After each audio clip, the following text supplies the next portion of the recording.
Victor, aka Kid Machina, here with another video. And, well, if you want to know the latest take on the Nintendo Switch 2, from my personal perspective, I'm here to give it to you. I was originally only going to do this for, like, specific bits of it and talk about, some of the not so great things, but we're going to go into all of it because I decided to actually, not that I scripted anything, we can't have that here, but I actually wrote stuff down. I wrote an entire list of this Direct because it was a pretty long one. So stick around for that.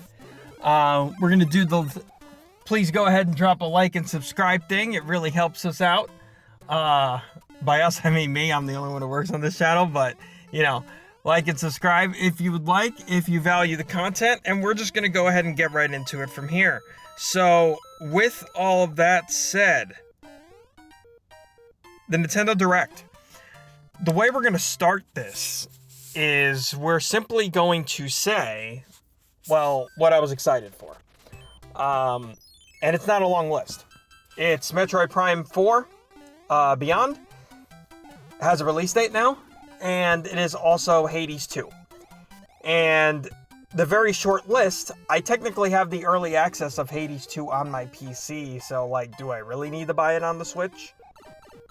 I kind of want to, because, like, Hades has a pretty big presence on the Switch, and it has that, like, timed exclusive for the Switch, but do I really need it, or do I just feel compelled to buy something else from the Switch ecosystem? Which is it?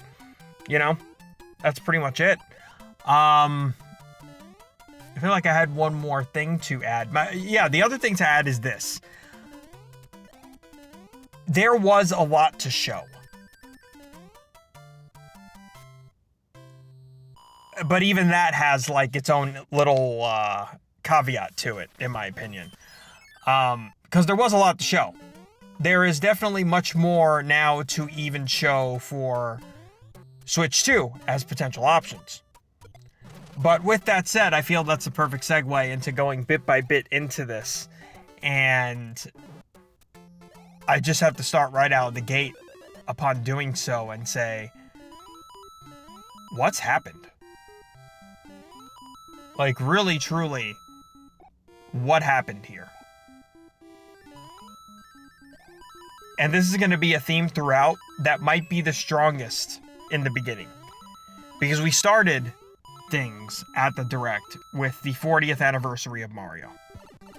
You know, we're talking about the franchise that when it hit shelves, you're playing on a regular Nintendo back in the day, and you're playing Mario, and it's like, oh man, this is going to put gaming back on the radar after turbulent times, right? Like, now people care about gaming again, and this is huge. It's one of the bigger franchises out there for Nintendo to date. We always have the Marios, right? Like, it's great. What is the main focus of it? The fucking movie. The fucking movie. And I mean, look, the first one was fine. I'll see the second one. I am somewhat excited for it. I'll go see it. I'm here for the games, man. And really, we didn't even get to see that much of the movie. It was like a teaser trailer, basically. So cool, that's coming out.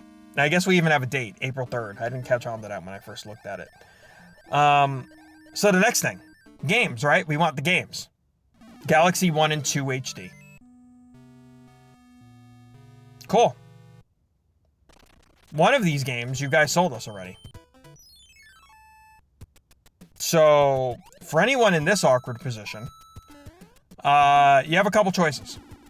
You can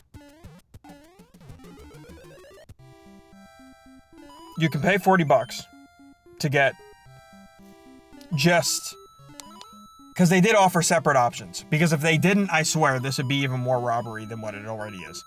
But you can pay $40 for the up-resed version of, because this is Switch 1 or Switch 2. So you can pay for the up-resed version of Mario Galaxy 2 for $40, which is insane. Because I think that's what the greatest hits versions of these games went for way back when, except that is way back when. Like, we're talking a decade back at this point. But, you know, $40 for up-resed Super Mario Galaxy 2. But hey, we put storybook content in it, so, you know, that's worth it, right? So for up-resed Super Mario Galaxy 2, or the Switch 2 version, you can get the Switch 2 version will up-res it even further to 4K. So you can get that separate. Or you can just bite the bullet and get the game again and pay $70 to get both.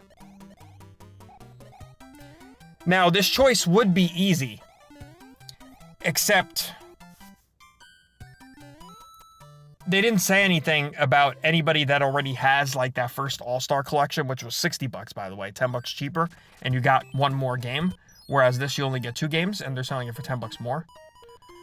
But the whole thing with this is like the thinking just doesn't make any sense. For Galaxy 1, do we get that for free if we can prove that we have All-Stars? And it was limited time, so, like, not even... If you didn't get it when you got it, you don't have it, period. So, like, you think that would put you in some kind of, like, elite crowd or whatever. So, you know, maybe you can prove that somehow, and then you get a free upgrade to the HD edition. Because you already bought it. Right? And it shouldn't be a surprise to any Nintendo fan that, you know, Nintendo basically just says, fuck you, give us money for the same game again and again and again and again, a la, you know, different virtual consoles that used to exist. Better times, my opinion. But it's shocking to me.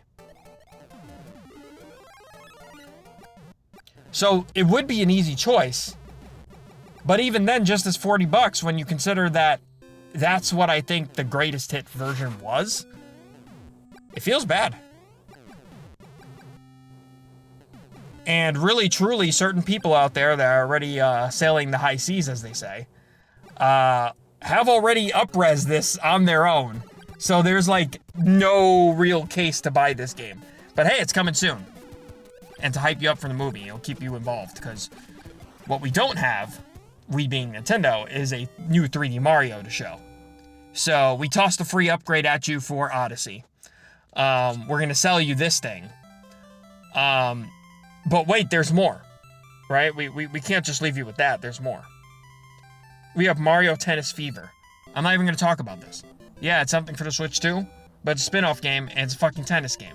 Like, who cares? Moving on. Mario Wonder is getting a Switch 2 version. Cool. It's Meet Up in Bellabelle, coming in spring of 2026. There's no actual details on any upgrade or performance, which, given what they pulled recently with Mario Party Jamboree and the whole TV, whatever the hell they're calling the DLC shit that doesn't actually up-res the game at all. It doesn't give you any performance improvements. So now, like, I want to know these things up front because Nintendo has already set that standard now that we have to be vigilant and know up front what we're actually going to get out of a Switch 2 edition, because it could very well give you no enhancements whatsoever. There's a Switch 2 edition that gives you nothing, no actual benefits. Like, the game still runs the same. You can just get the Switch 1 version and save yourself the money. There's no point. So no specification on upgrade performance improvements. Most of what's shown for this enhancement is multiplayer content. Stuff that honestly looks like it belongs more in Mario Party than it does a traditional 2D Mario. And you gotta assume there's some, like, maybe new level single-player content, but they didn't focus on that and really show it, so we don't have anything to go off of there. So, that's cool. Also, part of this whole Mario thing is a Yoshi game. Which, sadly, I think might be the most exciting thing about the 40th anniversary celebration.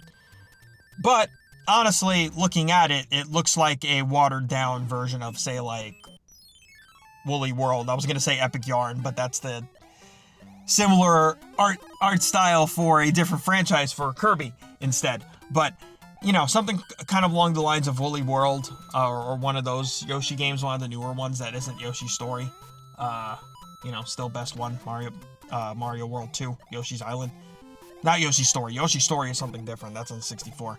But yeah. So that's what we got from Mario 40. Yay. Oh, and Mario Wonder, it comes with, they're going to sell you a talking flower. Because, you know, people love those. So much that they literally put an option in the game where you could turn them off if you're annoyed by them. But hey, we're going to sell that as a product now. I wonder if it's going to be $100 like the Alarmo. Probably not, but whatever it is, I'm sure it's too much. Probably 50. Just my guess. We'll see. So what else do we have? We have Fire Emblem, Fortune's Weave coming out next year. Can't really say I've ever been to Fire Emblem. Three Houses did pretty decent here. Most of the games don't. So, you know, that exists, I guess. People might want that. Prime 4 Beyond. Hyped as hell. This is as someone that hasn't actually played Prime 2 or 3. I'm probably still going to get it regardless. Maybe catch up on the story if I care that much. I have played Prime 1. Looking forward to Prime 2. But it's technically a Switch 1 and a Switch 2 game. But it's marketed so much with the Switch 2 and the mouse controls and the 120 frames per second or whatever. Like, it makes sense. We'll just consider it a Switch 2 game. We'll give them the benefit of the doubt. Except for as cool as the Samus and bike thing is, I can't help but ignore when I saw the traversal with it. Those sort of like, I don't know if we can call them open world sections, but they didn't look that great. So hopefully there's only so many of them, and the traversal for those sections is pretty minimal. Because unlike the rest of the game, it actually did not look that good. Something I noticed. Still hyped for the game, but something I noticed. But we have to add to this too, don't we? Because we didn't just find out a release date. We also have I guess, an art book, some like retrospective art book, I think for the first 3 Prime games. I don't recall if there was a price on that. And we have not 1, not 2, but 3 amiibos to choose from, which I guess amiibos have gone up in price. Which is this whole other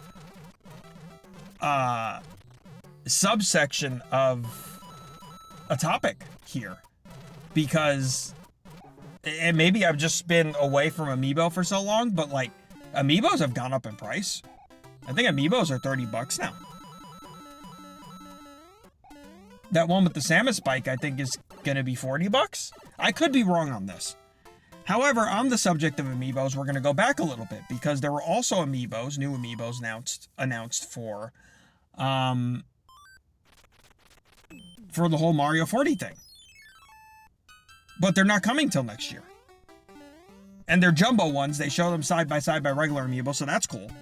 They do look cool. The Mario and Rosalina look cool. And I think those are confirmed at $40 a pop. And I think it's actually like just after the movie or something, so like, that's kind of weird. Right, but those are $40. But that's not all though, because there's even more amiibo to toss at you. And I actually don't even have this in my notes. I didn't write this down, but we're talking about amiibo. Kirby's Air Ride has a couple of amiibo. I do say a couple because I think they confirmed, I forget if this is actually accurate or not, but I think they confirmed like those are the only ones that are gonna be like compatible with one another, because evidently you can swap them off their rides, their respective rides as the amiibo figure. But they're $50 a pop. $50. Like what? Really? Just because it, like, you can eject it from its base and connect it to the other one? The Sonic McDonald toys back in the day did more than that and didn't cost that much. I'm being ridiculous, and of course, blah blah inflation. But really, like seriously, what are we doing?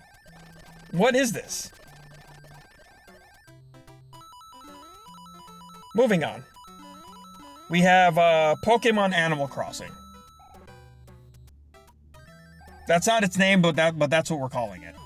And speaking of that, that seems to be a pattern throughout this because Nintendo really wants to go back to them COVID sales of Animal Crossing because they're putting a lot of focus in games that are like that apparently. Because this isn't the only one.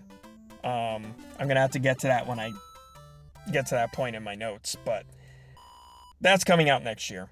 It is Switch 2 exclusive. It's Pokemon Animal Crossing. Like, what else can I say? Pokeopia or some shit like that. Hard pass for me. Animal Crossing's not my thing, but I guess, you know, if you care about those kinds of games and find Pokemon cute, there might be something for you. So it's a Switch 2 game, right? Pokemon ZA. Boy, oh boy. This is where Nintendo shells are not going to like me. Because this is where I have to be brutally honest. This is not okay. This is not okay. We were joking around about GTA 6. You know, whenever it comes out, it's going to be a $100 game. Now, we're here now. And you might say I'm being ridiculous because it's a separate purchase. But no. No. Let's not beat around the bush here. If you want the full ZA experience, Switch 2 experience,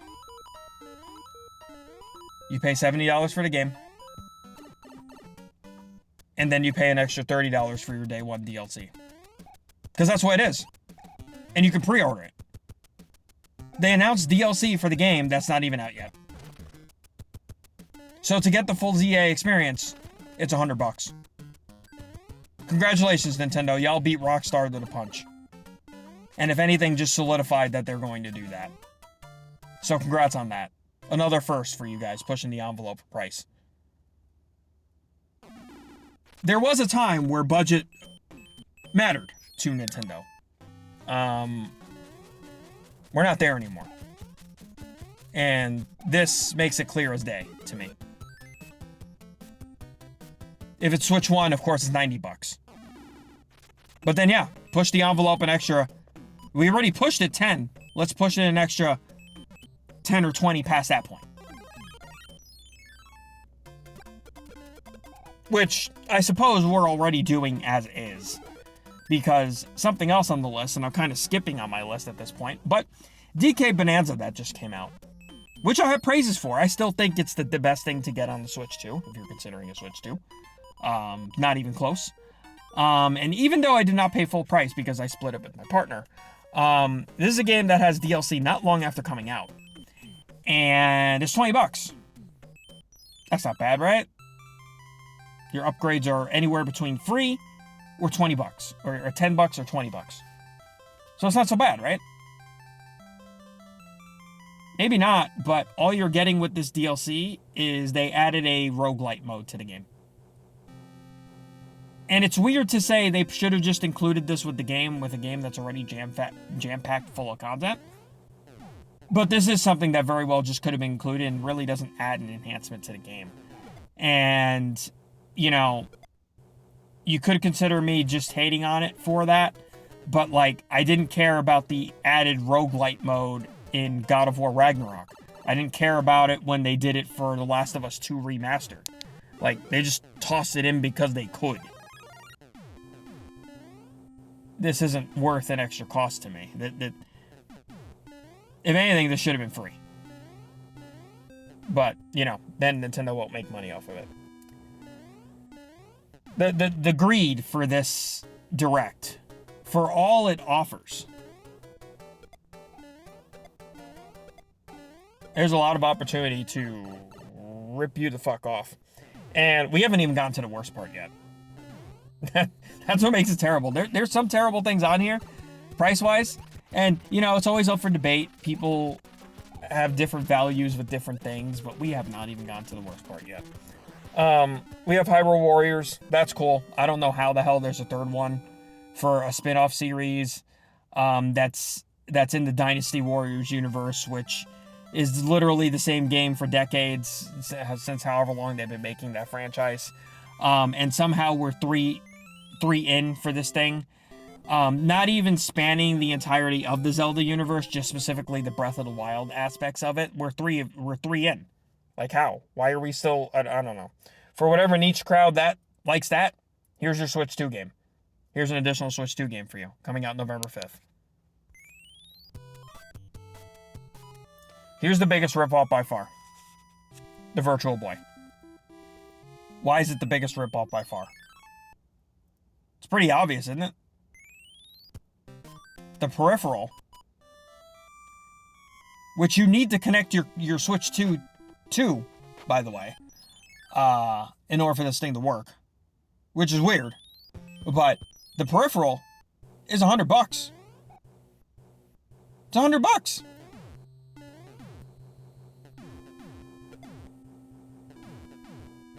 And you need an assumed subscription to get it. So you fork over $100. You keep paying for NSO at whatever tier you're paying for it, which I don't recall like what tier it might be for, but I mean, if you buy the peripheral and you don't get it, you need NSO. You need your subscription to Nintendo Network. But then you're going to be drip fed the games. There's only 14 games. Why are we drip feeding this? So keep paying us while we slowly give you these games. And yeah, we might give you some of the other ones that didn't come here, or maybe they're in the picture or whatever, but we're going to drip feed you these games. There's only 14 of them, at least for the US ones. Why? But hey, you don't have to buy the hunk of plastic for the thing that failed the first time, so I guess we're going to try to do it again. You don't have to buy the huge hunk of plastic. No. We got a cheaper version. We got a budget version for you. We're going to do the Nintendo Labo thing again. We're going to sell you a cheaper one, a cardboard box for $25. I don't have words. Like, the only people defending the Virtual Boy are shills.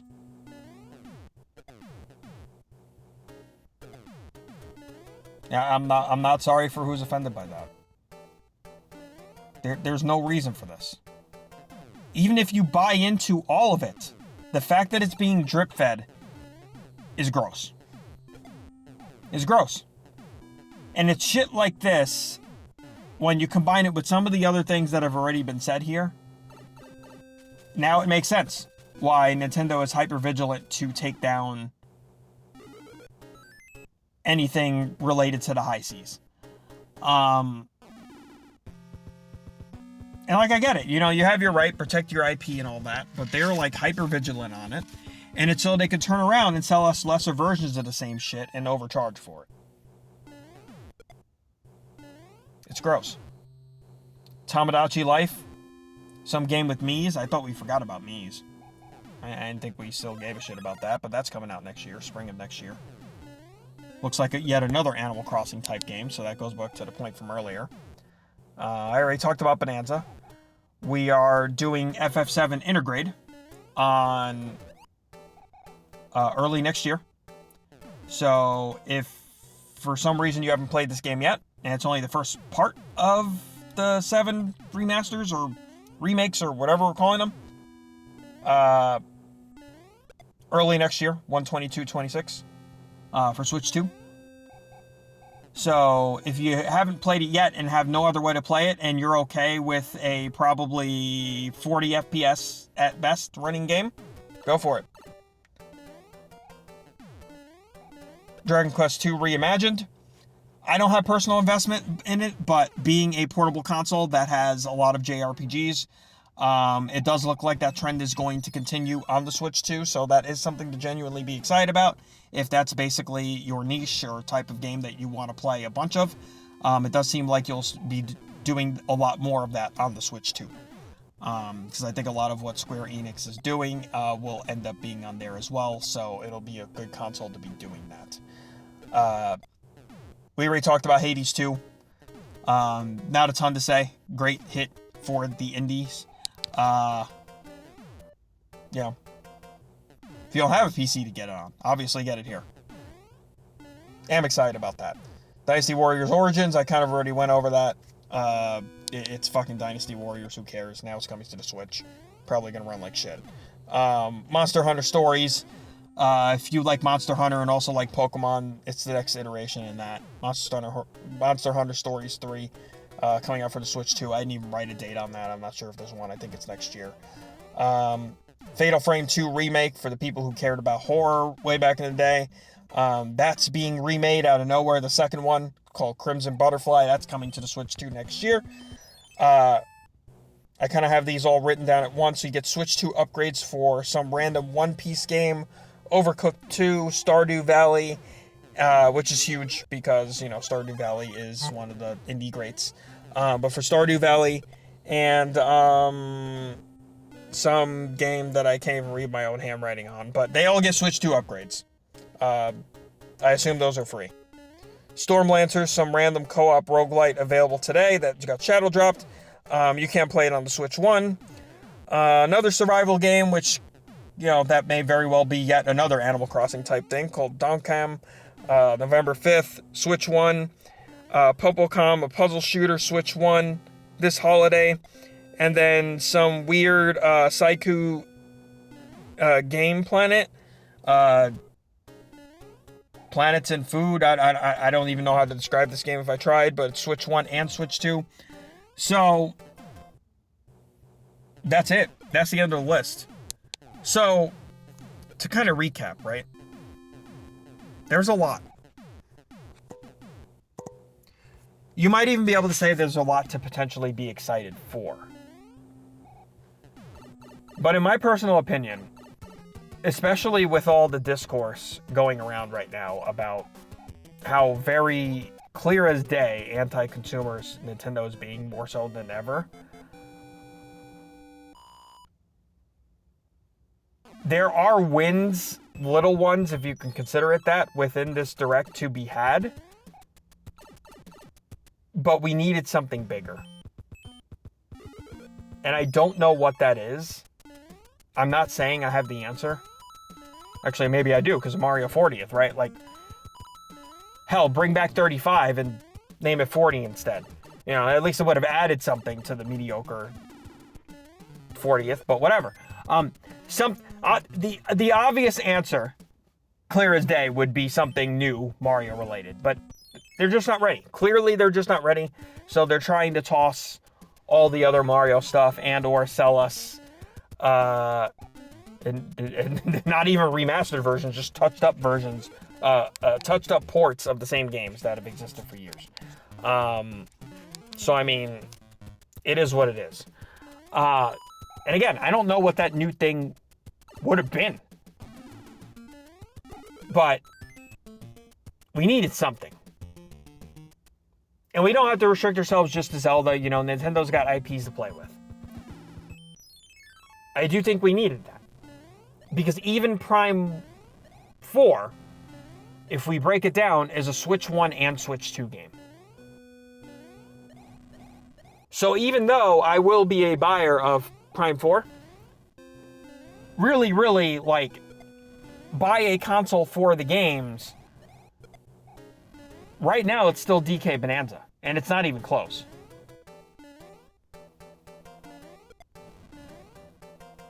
So what is next? That's my big question.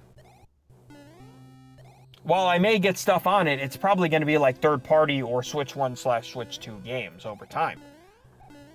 Potentially that physical edition of Hades 2 if I decide to double dip. Because technically, I just realized upon recording this, I don't actually need to buy it on the Switch 2 because I already have it on PC. I can hook my Steam Deck up to my TV and play it that way. I don't need it on the Switch 2. But to support the indie devs, maybe I want to get it on the Switch 2 because, it's got that success on there, that initial success, timed console exclusive, and support them a little more and get that physical edition that comes with the art book and soundtrack in November. But I'm going to be scratching my head quite a bit because there ain't a lot to be excited for. There's just not. And I know I'm not the only one that feels this way. So, to repeat something that was said somewhere in this video already, because we're already getting at the half-hour mark, almost half the time of the Direct, of me just ranting here. Nintendo, what happened? Like, genuinely. People have been asking this before the Switch 2 dropped. People have been asking this alongside the Switch 2 dropping. People now months into the Switch, being potential owners of the Switch 2 have been asking, have been saying this, have been thinking this. And now after this Direct, because, this has got to be it. Evidently, we're going to have another Direct dedicated to Air Riders, Kirby Air Riders. But we already know about that, and it's coming. We have a date and everything, so Sakurai's just going to go nuts with his, mechanics and how he, made Kirby Kart Smash Brothers. That's what we're getting. That's it. There's nothing. There's nothing. Well, there is the Game Awards. We could get something we don't know about there. That's pretty much it. So what's next? I don't know. But I gotta tell you, more of this type of... This is how we're putting out games now, or, bringing back the conversation of day one DLC with stuff like Pokemon. I ain't buying it. I'm just not doing it. If this is what things continue to look like, it's going to be very easy to say no to things. Or, at least that's just my take. And again, I really don't think I'm the only one here. I can appreciate what's there for the average consumer. It's probably great. There is a lot on offer. There's just not a lot that pertains to me. But even alongside that, that does bring up bigger conversations about potential value in gaming, which has been a big focus of my last few videos. And I really feel like Nintendo is showing more and more its very greedy hand here. And I don't like it. Take care, everybody. I will see y'all in the next one. Later. We have to add something, because I forgot. Certain megas are locked behind a Nintendo Switch Online subscription. The Rosalina book is a neat little collector's item, but it doesn't even come with the brand new pages that are being made for it. In order to get those, give us $70 digitally. But on top of that, and this wasn't part of the Direct, but goes along the point with third-party support or potentially getting stuff for the Switch 2, like maybe something you want for it. Borderlands 4 already has all sorts of issues, even on people's PCs, high-end PCs. So if we think that's going to run great on the Switch 2, that's not a reason to go get it either. So it really makes you think. How does Nintendo think they are going to get people to buy a Switch 2 if they just continue to slowly but surely, and this is what I say every time, but is it slowly but surely anymore? We're really crossing over that slow line and getting into the fast lane real quick of how much more Nintendo is willing to charge for things at this point. And really, it only sends one of two messages, if not both. That Nintendo is not confident in the full product, so let's charge a little more for an extra. But leave it as optional, right? Like, leave it as a choice. You can always make the choice to just not get the full experience. But if it's being announced before the game's even out, it's not the full experience. Let's stop lying to ourselves, right? So either they're not confident enough with the full product and want to push this, like, additional thing, or they really just want to grab that much more money. And between this, the upgrades that, occasionally are free, but on the price, assuming they are going to charge anywhere between $10 to $20. But hey, now we're going to experiment with $30 because it's Pokemon. That's not an upgrade. That's something too. I mean, I guess that wouldn't be fair, right? No additional upgrade because you're going to get a Switch 2 edition. So we can scratch that point. But like, it just makes you think. It's a head scratcher. It's a head scratcher for sure. Like, what is actually happening here? So I have to say it again because it's just worth saying. Congrats, Nintendo. Y'all beat Rockstar to the punch. We are on the territory of triple-digit games. And I gotta tell you, I'm not here for it. The whole thing bothers me because I don't know how, when, if we come back from this. And, Nintendo's not going anywhere. But it's concerning for the industry as a whole that we're just willing to continue to, and this has been a problem for a while, right? It's just Nintendo's the easy one to pick on right now. A few months from now, or a year from now, however long, the thing I mentioned with GTA 6, that's going to eventually happen, and we're going to be there. We're eventually going to be in a generation of the PlayStation 6 and whatever the next box is. That's coming, and I'm sure they're going to have their own, greedy tendencies, and or not participating as much in the gaming space, so you might as well just get a gaming PC. Like, I don't know. I don't know where we go from here. AA and indies are looking a hell of a lot better day by day. Like, the gems of this year for gaming are pretty obvious, right? Like, they're pretty up there on both Metacritic and OpenCritic for a reason. I say they both, but like, there's other examples besides Clair Obscur and Hollow Knight Silksong at this point. Deltarune, I think, came out this year. So that's another potential example, but like, it's really strange. It's really strange behavior. Like, you expect it to some extent, but damn. And then the whole copyright thing, like, Nintendo really wants to copyright the rights to summoning a monster. Like, really? This is what we're doing.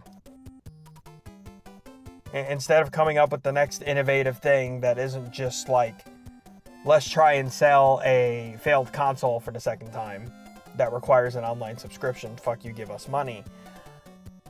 This is what we're focused on.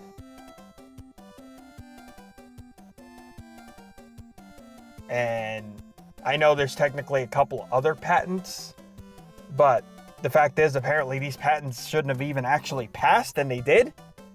So they effectively gained the system, and companies now have to worry because Nintendo has a lot more money to toss around than your average indie developer. I don't know where we go from here. And it sounds extreme, and I've never really felt this way, specifically about Nintendo before. Like, it sucks for as much as I say, maybe we need to pull away. Maybe we need to consider value in gaming more than ever. It's not getting any cheaper. I'm also sad.